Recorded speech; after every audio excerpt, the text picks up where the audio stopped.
안녕하세요. 파산관제 홍익필 변호사입니다. 이번에는 이제 법인회생 제3장 회생 절차 개시 신청, 신청권자, 신청서의 기재사항 및 첨부서류, 회생사건의 접수 및 검토, 조치에 대해서 한번 알아보겠습니다. 일단 먼저 신청권자입니다. 개요. 회생 절차 개시 신청을 할 수 있는 자는 신청 사유에 따라 차이가 있습니다. 즉 1. 법 제34조 1항 1호의 사유, 사업의 계속에 현저한 지장을 초래하지 아니하고는 변제기에 있는 채무를 변제할 수 없는 경우로 인한 회생 절차 개시 신청의 경우에는 해당 채무자만이 신청권을 가지며, 둘째, 법 제34조 1항 제2호의 사유, 채무자에게 파산 원인인 사실이 생길 염려가 있는 경우로 인한 회생 절차 개시 신청의 경우에는 채무자 외에도 채무자가 주식회사 또는 유한한 회사인 때는 자본의 10분의 1 이상에 해당되는 채권을 가진 채권자, 자본의 10분의 1 이상에 해당하는 주식 또는 출자 지분을 가진 주주 지분권자, 둘째, 채무자가 주식회사 또는 유한회사가 아닌 때는 5천만원 이상의 금액에 해당하는 채권을 가진 채권자, 한 명에서 합자해서 그 밖의 법인 또는 이에 준하는 자에 대하여 출자 총액의 10분의 1 이상의 출자 지분을 가진 지분권자도 신청을 할 수 있습니다. 채무자가 주식회사 또는 유한회사인지 여부는 신청서에 첨부된 법인 등기 등부에 의하여 확인하겠죠. 신청권자 관련 문제, 청산 중인 법인이나 파산 선고를 받은 채무자의 회생 절차 개시 신청.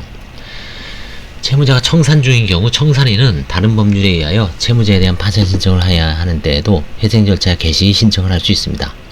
청산 중인 회사나 파산 선고를 받은 회사인 채무자가 신청을 함에 있어서는 한 명 회사의 경우에는 사원이 전부 또는 일부의 동의, 합자 회사의 경우는 잔존한 무한책임 사원 또는 유한책임 사원 전원의 동의, 주식회사의 경우에는 상법 434조의 규정에 의한 주주통의 특별결의, 출석한 주주의 의결권의 3분의 2 이상의 수와 발행 주식 총수의 3분의 1 이상의 경우, 유한회사의 경우는 상법 585조 규정에 의한 사원회사의 사원총의 특별결의가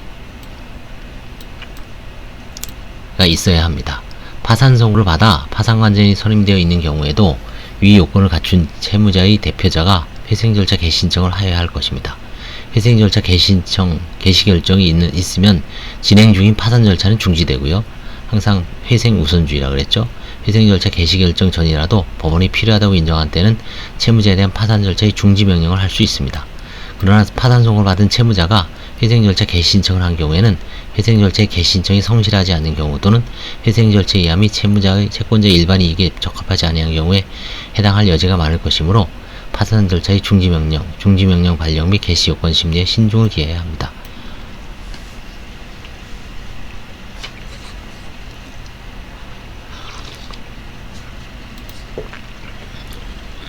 서울중앙지방법원은 파산 선고 후에 채무자의 지분 33%를 보유한 주주 겸 채권자가 회생 절차 개시 신청을 하였던 2002 해압 94 나나리츠 코리아 사건에서 파산 절차의 중지 명령을 발령하지 않은 채 개시 전 조사를 실시하여 그 결과에 따라 개시 신청 기각 결정을 해야 했습니다. 그 다음에 2012 회압 15 토스 에듀케이션 유한회사 사건에서도 파산 절차의 중지 명령을 발령하지 않은 채 회생 절차 개시 요건을 심리하여 개시 신청 기각 결정을 하였습니다. 한번 파산 신청 후 파산 선고 전에 회생 절차 개시 신청이 있었던 2010 해압 113 파이시티 사건에서는 파산 절차의 중지 명령을 발령하지 않은 채 3개월가량 개시 전 조사 등을 통해 개시 요건을 심리한 뒤 회생 절차 개시 결정을 하여 회생 절차를 진행한 사실이 있습니다. 결국은 개시 전 조사를 많이 파산 절차 중지 명령보다는 개시 전 조사 절차를 이용하는 것 같습니다. 그 다음에 채권자나 주주, 지분권자의 회생 절차 개시 신청. 채권자나 주주, 지분권자가 하는 신청의 경우 반드시 1인이 채권자나 주주, 지분권자가 자본 또는 출자 총액의 10분의 1 이상 또는 5천만원 이상의 금액에 해당하는 채권을 가진 자라는 요건을 충족해야 하는 것은 아니고, 여러 채권자의 채권액 또는 여러 주주, 지분권자의 주식 또는 출자 지분을 합사하여 자본 또는 출자 총액 10분의 1 이상 또는 5천만원 이상의 금액에 달하기만 하면 그 여러 채권자나 주주들이 공동으로 회생 절차 개시 신청을 할 수 있다고 봅니다. 채권자나 주주 지분권자가 회생 절차의 개시에 신청을 함에 있어서는 신청서에 채권액과 채권의 원인이나 주식 또는 출자 지분의 수 또는 액을 기재하고 이를 소명해야 합니다. 그러나 채권자와 주주 지분권자의 비율에 의한 혼합적 신청은 인정되지 않습니다. 이와 같은 채권자나 주주 지분권자의 자격 요건은 개시 신청 당시뿐만 아니라 개시 결정 시에도 유지되어야 합니다. 따라서 개시 신청 당시에는 이 채권액 또는 자본 지분 비율이 요건을 갖추고 있었으나 개시 여부의 결정을 하기 전에 사정 변경으로 채권자의 채권액이나 주주 지분권자의 지분율이 기준을 충족하지 못하게 될 때는 각하해야 합니다. 이제 서울중앙지방법원 2013 해합 12 어울림 정보기술 사건에서 채무자가 채권자들의 회생절차 개시신청 후 사내 유보금을 자본에 편입하여 자본이 증가함에 따라 신청 채권자들의 채권액이 자본의 10분의 1이 미치지 못하게 되자 채권자들의 회생절차 개시신청을 각하하였습니다.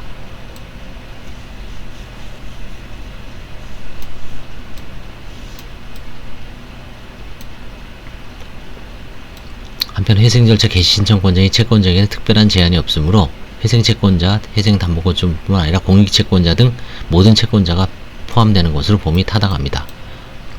서울지방법원은 서울중앙지방법원 채무자 소속 전현직 기자 등 201명의 채권자가 회생절차의 개시신청을 한 2013 해합 142 주식회사 한국일보 사건에서 법 43조 제1항 1호 감옥에 규정하는 채권자란 모든 종류의 채권자를 가리키는 것으로 해석하는 것이 재판상 청구권 보장의 관점에서 타당한 점, 공익채권이라는 개념 자체가 회생절차가 개시되어야 비로소 성립하는 것일 뿐 회생절차 신청 단계에서는 공익채권자를 분류하기 어려운 점, 곤란한 점, 공익채권자도 개별적 추심 절차인 강제집행 절차보다는 집단적 추심 절차인 회생절차에 이용하는 것이 비용과 시간 면에서 효과적일 수 있는 점, 공익채권자 중에서도 신청인들과 같은 채무자 회사 근로자의 경우에는 회생절차의 진행으로 기업 가치를 존속시키면서 향후 고용과 임금까지 보장받을 수 있는 이해관계가 있는 점 등에 비추어 공익채권자들의 회생절차 개시신청을 적법하다고 판단하였습니다.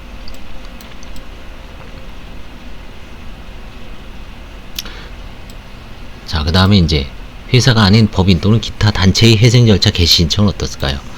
법은 회생신청을 할 수 있는 채무자의 자격에 특별한 제한을 두고 있지 않고 법 34조 제2항 2호는 한 명회사, 합자회사, 그 밖의 법인 또는 이에 준하는 자의 회생신청도 예정하고 있으므로 회사가 아닌 비영리 사단법인 또는 재단법인, 비법인 사단 또는 재단 등의 기타 단체도 민사소송법상 당사자 적격이 있다면 회생절차 개시신청을 할 수 있습니다. 5천만원 이상의 금액을 가진 채권자도 회사가 아닌 법인 또는 기타 단체에 대한 회생절차 개시신청을 할 수 있습니다.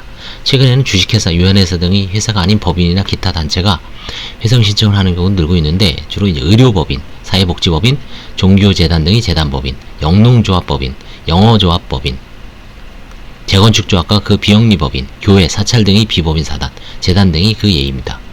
비영리법인,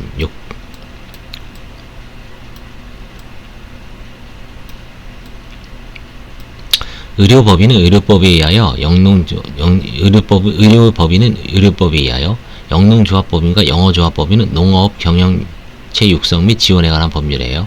재건축조합은 도시 및 주거환경정비, 도정법이라 그러죠. 도시 및 주거환경정비법에 의해 각 규율되는 법인입니다.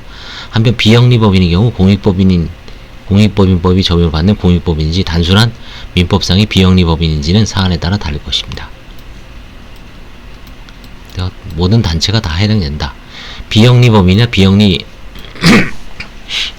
사단 또는 재단이 그 성격상 회생절차에 적합한가에 관한 논란이 있을 수 있습니다. 그러나 비영리 단체도 정관으로 정한 목적의 범위 내에서 권리와 의무의 주체가 되고 민법 34조 비영리 사업의 목적을 달성하기에 필요한 한도 내에서 본질에 반하지 않는 정도의 영리행위를 하는 것과 영리행위 수익을 사업 목적의 수행에 충당하는 것은 허용된다고 할 것이므로 비영리법인이나 비법인 사단법인, 비법인 사단, 재단도 원칙적으로 회생절차 개시신청의 주체가 될 수 있다고 봄이 타당합니다. 다만 정관의 목적과 목적 수행을 위한 채무자의 활동 내용에 비추어 회생절차 이함이 채권자의 일반 이익에 적합하지 않은 경우에 해당하는지 여부 등 회생절차 개시신청 기각 사유에 해당 여부를 판단하면 될 것이다.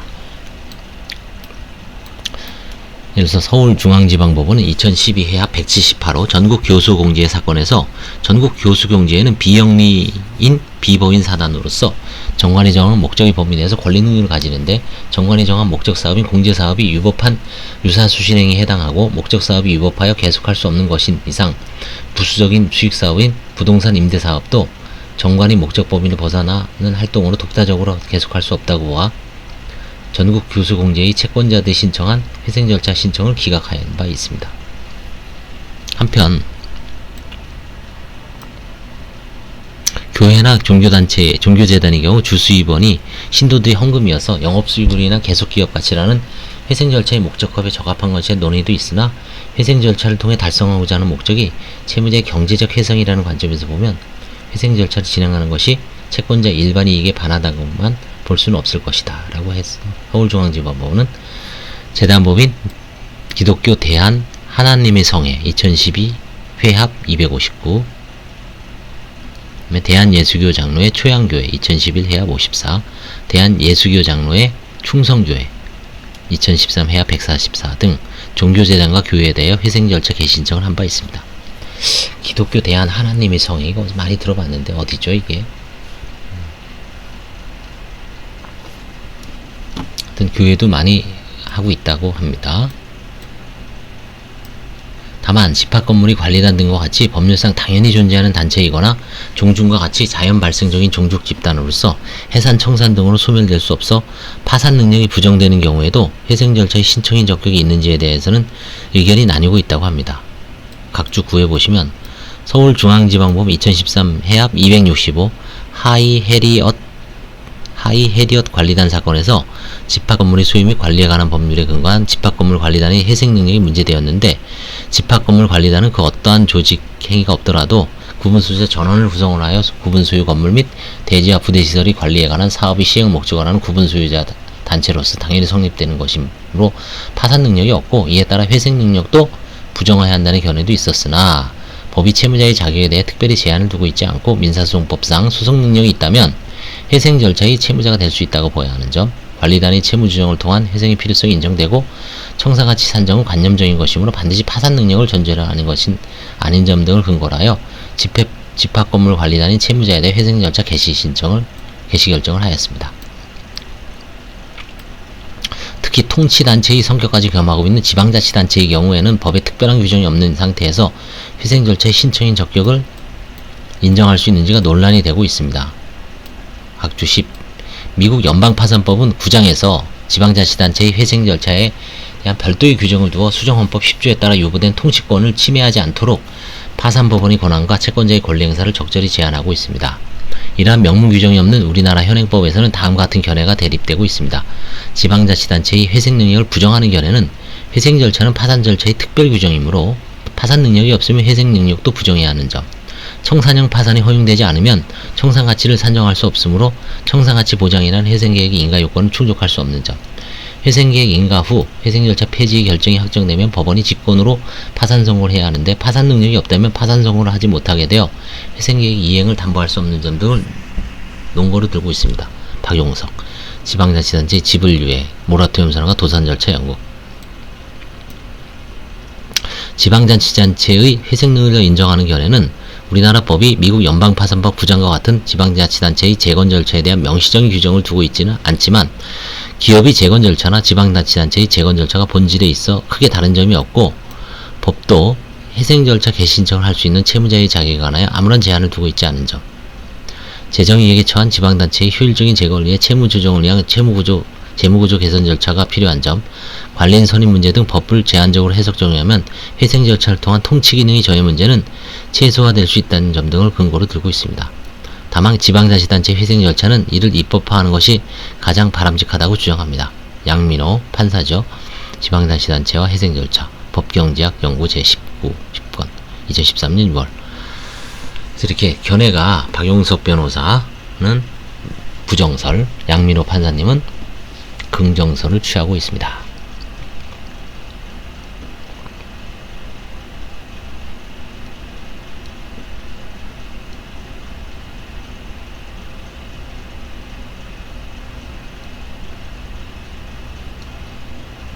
한편 회사가 아닌 법인이나 기타 단체의 경우에는 회생 절차 개시 신청을 한 대표자에게 적법한 대표권이 있는지 여부, 적법한 의사결정 과정을 거쳐 신청이 이루어진 것인지 여부가 종종 다투어집니다. 각주 11번을 볼까요? 서울중앙지방법 2008 회합 87 의료법인 송은의료재단 사건에서 채무자의 정관에 따르면 대표자의 대표행위 중 기본재산의 취득과 처분 및 그 유지 관리에 관한 중요사항에 관하여는 이사의 결의를 거치도록 되어 있는데, 대표자가 이사의 결의 없이 회생 절차 개시 신청한 것은 흠결이 있는 대표권 행사에 해당하여 부적법하다는 이유로 회생 절차 개시 신청을 각하한 사안이 있습니다. 따라서 회생 절차 개시 신청이 적법한 대표자의 관련 법령이나 정관된 규정에 따른 의사결정이 거친 것인지 유의하여 검토해야 됩니다. 이것도 이제 파산도 그렇고 회생도 그렇고 이 보정이 많이 나옵니다. 파산 들어갈 때 정관에 이제 뭐 총회의 결의를 거쳐야 되는지 이사의 결의를 해야 되는데, 그 다음에 그 정족수 같은 걸 정확히 규정해 놨는데 그게 따르지 않으면 보정이 나오거나 보정 명령이 나오고 있습니다.